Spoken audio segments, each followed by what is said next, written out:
ിയിട്ടുള്ളത് എന്ത് കള്ളത്തരവും എഴുതി പിടിപ്പിച്ചുകൊണ്ട് fresh cut ഇവിടെ നടത്താമെന്നുള്ള വ്യാമോഹം താമരശ്ശേരി പോലീസിനുണ്ടെങ്കിൽ ഞങ്ങൾ പറയുന്നു, ശക്തിയുക്തം ഞങ്ങൾ എതിർക്കുകയും നിങ്ങളുടെ ഇത് അടച്ചു പൂട്ടുന്നത് വരെ ഞങ്ങൾ സമരം ചെയ്യുക തന്നെ ചെയ്യും എന്നാണ് ആ വിഷയത്തിൽ പറയാനുള്ളത്.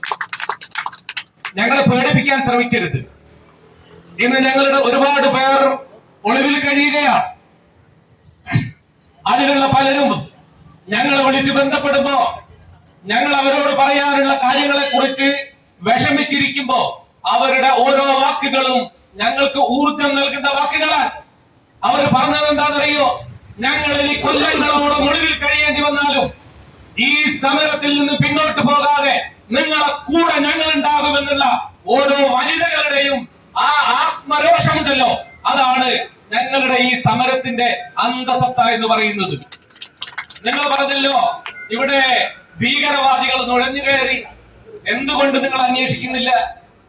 ഇത്രയൊക്കെ അന്വേഷിച്ച പോലീസിന് എന്തുകൊണ്ട് ഭീകരവാദികളുടെ ലിസ്റ്റ് ഉണ്ടാക്കാൻ പറ്റുന്നുണ്ടോ? ഇവിടെ കൃത്യമായി പേരും അഡ്രസ്സും ഒന്നും അറിയാത്തവരുടെ ഒരുപാട് പേരുടെ ലിസ്റ്റും കാര്യങ്ങളും നിങ്ങളുടെ കയ്യിലുണ്ടല്ലോ. ഞങ്ങളുടെ സമരക്കാരുടെ ലിസ്റ്റ് മുഴുവൻ നിങ്ങളുടെ കയ്യിലുണ്ടല്ലോ. എവിടെയാണ് അതിൽ തീവ്രവാദികൾ ഉള്ളത്? നിങ്ങൾ എന്തുകൊണ്ട് ആ തീവ്രവാദികളുടെ പേര് പുറത്തുവിടുന്നില്ല? അപ്പൊ ഇതൊക്കെ ഞങ്ങൾ സംശയിക്കുന്നത് പോലെ പോലീസുമായിട്ടുള്ള ഇടപാടുകൾ നടന്നിട്ടുണ്ട്. തിരുവനന്തപുരത്ത് വെച്ച് മീറ്റിംഗ് നടന്നിട്ടുണ്ട്. യതീഷ് ചന്ദ്ര എന്ന് പറയുന്ന പോലീസ് മേധാവിയുമായി ഈ ഫ്രഷ് കട്ടിന്റെ മുതലാളി എന്തൊക്കെ കാര്യങ്ങൾ ചെയ്തിട്ടുണ്ട് എന്നുള്ളതിന്റെ തെളിവുകൾ ഞങ്ങളുടെ കയ്യിലുണ്ട്. ആവശ്യം വരുന്ന സമയത്ത് ഞങ്ങൾ ഇതിന്റെ ഘട്ടങ്ങളൊക്കെ മാറുകയാ. ഞങ്ങളുടെ സമാധാനപൂർവമായ സമരത്തിന്റെ രണ്ടാം ഘട്ടം എന്നുള്ള നിലയിൽ പ്രിയ സുഹൃത്ത്, നമ്മളുടെ പ്രിയപ്പെട്ട നേതാവ് ബിജു ഇവിടെ നിരാഹാരം അനുഷ്ഠിക്കുകയാണ്. ഇത് ഞങ്ങളുടെ ഒരു രണ്ടാം ഘട്ടത്തിന്റെ തുടക്കമാണ്. ഈ സമരം നിങ്ങളുടെ കണ്ണു തുറപ്പിക്കുന്നില്ല എങ്കിൽ ഞങ്ങൾ ഇവിടെയുള്ള കോഴിക്കോട് സിവിൽ സ്റ്റേഷനിലേക്കും അതുപോലെ തിരുവനന്തപുരം സെക്രട്ടേറിയറ്റ് വരെ ഞങ്ങൾ ഈ സമരം വ്യാപിപ്പിക്കാൻ തയ്യാറാണ് എന്നാണ് ഇതിന്റെ ആൾക്കാരോട് പറയാനുള്ളത്. എന്താണ് നടന്നത് എന്ന് മറ്റുള്ള ആൾക്കാർക്ക് മനസ്സിലാകുന്നതിന് മുമ്പ് ഇത്രയും വലിയൊരു പ്രശ്നം ഇവിടെ ഉണ്ടായപ്പോ കാഷ്വാലിറ്റിയിൽ പോയ പോലീസ് 39ഓളം ആൾക്കാർക്ക് പരിക്കുണ്ട് എന്നാണ് പോലീസ് കൊടുത്ത റിപ്പോർട്ട്. ആ 39 പോലീസുകാരിൽ SP എന്ന് പറയുന്ന ഭീകരന് അദ്ദേഹത്തിന്റെ പല്ല് പോവുകയും മുഖത്ത് പ്ലാസ്റ്റിക് സർജറി നടത്തുകയും ചെയ്തു. അത് ഭീകരാക്രമണമാണെന്നാണ് പറയുന്നത്. ഈ മുഖത്ത് എന്തുകൊണ്ടാണ് പ്ലാസ്റ്റിക് സർജറി നടത്തേണ്ടി വന്നത് എന്നറിയോ?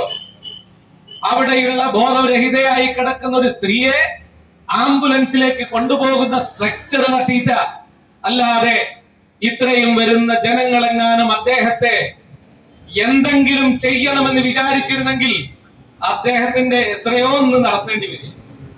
3 ഞാൻ പറയുന്നു. അപ്പോ ഞങ്ങൾ പറയുന്നത് ഞങ്ങൾക്ക് നീതി ലഭിക്കണം. ആ നീതിക്കായുള്ള സമരത്തിൽ നിങ്ങൾ ഇനി എന്ത് ഭയപ്പെടുത്തലുകൾ നടത്തിയാലും ഞങ്ങൾ അതിന് വശംവദരാകില്ല എന്ന് മാത്രമാണ് പറയാനുള്ളത്. അതുപോലെ തന്നെ പോലീസ് കൊടുത്ത റിപ്പോർട്ട് ഉണ്ട്, അരമണിക്കൂറിനുള്ളിൽ ഈ ഫ്രഷ് കട്ടിൽ നടന്നിട്ടുള്ള ഈ തീവെപ്പിൽ നഷ്ടം 5 കോടി രൂപയാണെന്നാ പറഞ്ഞു. 5 കോടി രൂപയുടെ കണക്ക് എവിടെ നിന്നാണ് നിങ്ങൾക്ക് കിട്ടിയിട്ടുള്ളത്? ഈ കമ്പനി ഉണ്ടാക്കാൻ മൊത്തമായി അവർക്ക് മുടക്കുമുതൽ എന്ന് പറയുന്നത് എത്രയാണ് എന്നത് പബ്ലിക് ഡൊമൈനിലുണ്ട്.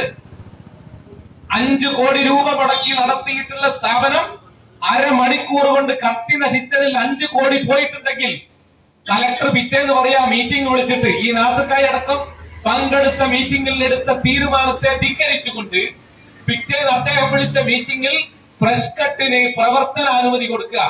5 കോടി രൂപയുടെ നാശനഷ്ടം നടന്ന ഒരു പ്ലാന്റ് ഒരു അരമണിക്കൂർ കൊണ്ട് തുറക്കാൻ കഴിയുമെങ്കിൽ നിങ്ങൾ ആരെയാണ് വിട്ടികളാക്കുന്നത്? അവിടെ എന്തെങ്കിലും നടന്നിട്ടുണ്ടെങ്കിൽ, കേടുപാടുകൾ നടന്നിട്ടുണ്ടെങ്കിൽ ഒരു മെഷീനറി നന്നാക്കാൻ എത്ര സമയമെടുക്കും? അപ്പോ ഇതെല്ലാം